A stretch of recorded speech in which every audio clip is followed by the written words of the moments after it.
नमस्ते। मीता गुरुकुल में आप सबका स्वागत है। आज हम भगवान विष्णु के 7वें अवतार श्री राम की कहानी सुनेंगे। जब जब इस धरती पर अधर्म का बोलबाला हो जाता है, आतताई बढ़ जाते हैं, तब श्री हरि विष्णु इस धरती पर अवतार लेते हैं और इस धरती को इन आतताइयों से मुक्त करते हैं, दुष्टों का दलन करते हैं, धर्म की स्थापना करते हैं। ऐसे ही इस संसार को मर्यादा सिखाने के लिए भगवान ने जन्म लिया और ये जन्म लिया अयोध्या के राजा दशरथ और उनकी पत्नी कौशल्या के यहाँ, और श्री राम कहलाए। इनके 3 छोटे भाई थे जिनका नाम था भरत, शत्रुघ्न और लक्ष्मण। राजा दशरथ की 2 अन्य रानियां भी थीं जिनका नाम था केकई और सुमित्रा। भगवान ने बाल लीलाएं की और उसके बाद विद्या अध्ययन करने वे कुलगुरु वशिष्ठ के यहाँ चले गए। और जब विद्या अध्ययन करके आए तो वे जो अवतार कार्य था उसके लिए सज्ज हो गए। अब वो तैयार थे कि इस दुनिया को इन आतताइयों से मुक्त करें। तब विश्वामित्र जी आए।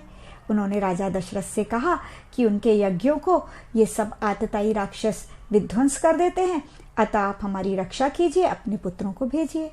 तब राम लक्ष्मण विश्वामित्र के साथ वन को गए। वहां उन्होंने ताड़का, सुबाहु आदि अन्य कई राक्षसों का वध कर दिया। आगे चले तो उन्हें रास्ते में अहिल्या की पत्थर से बनी हुई मूर्ति मिली। ये वही अहिल्या थी जिन्हें गौतम ऋषि ने श्राप दे दिया था और वह स्त्री से पत्थर में परिवर्तित हो गई थी। तब भगवान राम ने अपने पैर के अंगूठे से इस पत्थर को स्पर्श किया, तब वह फिर से नारी में परिवर्तित हो गई और वैकुंठ को चली गई। अब विश्वामित्र के साथ राम और लक्ष्मण जनकपुरी गए। जनकपुरी में धनुष यज्ञ चल रहा था। वहां महामाया ने अवतार लिया था। उनका नाम था सीता। वह भूमि पुत्री थी। जनक जी ने उन्हें बड़े लाड़ पाड़ से अपनी बेटी के समान पाला था।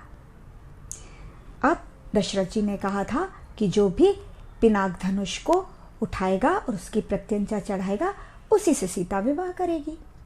कई राजा महाराजा आए पर कोई भी ऐसा न कर पाया, यहाँ तक कि रावण भी न कर पाया। तब भगवान राम ने उस पिनाक धनुष को उठाया, उसकी प्रत्यंचा चढ़ाई। वह धनुष 2 भाग में टूट गया। धनुष पुराना था। यह सुनकर परशुराम जी वहां आए, पर परशुराम जी ने जब श्री राम को सामने देखा तो वह उन्हें पहचान गए और अपना दिव्य धनुष, जो कि विष्णु जी का था, श्री राम को देकर दोबारा महेंद्र पर्वत पर चले गए। अब राम सीता का विवाह बड़े धूमधाम से हुआ। उनके साथ ही राम के 3 छोटे भाइयों का भी विवाह हुआ। सब अयोध्या आए। अब दशरथ जी ने सोचा कि वे बुजुर्ग हो गए हैं, इसलिए वह संन्यास लेंगे और राम को राजा बनाएंगे। अब राम तो इसलिए नहीं आए थे पृथ्वी पर, उन्हें तो दुष्टों का नाश करना था, इसलिए उन्होंने सरस्वती माँ की सहायता ली। सरस्वती ने मंत्रा और केकई की बुद्धि फेर दी। मंत्रा के सिखावन में आकर केकई ने 2 वर मांग लिए कि राम को वनवास दीजिए, 14 वर्ष का वो भी, और मेरे पुत्र भरत को राजगद्दी दीजिए। राम सहर्षि तैयार हो गए। माता सीता और लक्ष्मण भी राम के साथ वन को चले गए। निषाद राज ने बहुत सहायता की भगवान की। आगे केवट मिला।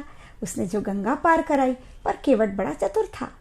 उसने क्या किया, भगवान राम के अपने परिवार सहित चरण धोए और वैकुंठ को चला गया। इधर दशरथ ने भगवान राम की याद में प्राण त्याग दिए। उनका अंतिम संस्कार करने के बाद भरत अपने भाई और माताओं के साथ तथा पूरी राजधानी के लोगों के साथ भगवान को लेने के लिए चित्रकूट पहुंचे। चित्रकूट में प्रभु अभी निवास कर रहे थे, पर भगवान ने भरत को जैसे तैसे समझाकर भेज दिया और भरत से कहा कि वह 14 वर्ष बाद फिर से अयोध्या आएंगे और अपना राजपाट संभाल लेंगे।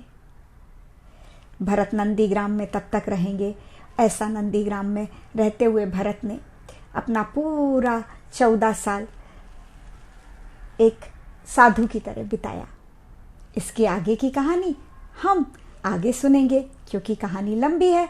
तो अगले भाग में हम फिर मिलेंगे आगे की कहानी के साथ। अगर आपको मेरी कहानी अच्छी लगी है तो लाइक कीजिए, शेयर कीजिए और मेरे चैनल को सब्सक्राइब कीजिए। आज के लिए बस इतना ही। नमस्ते।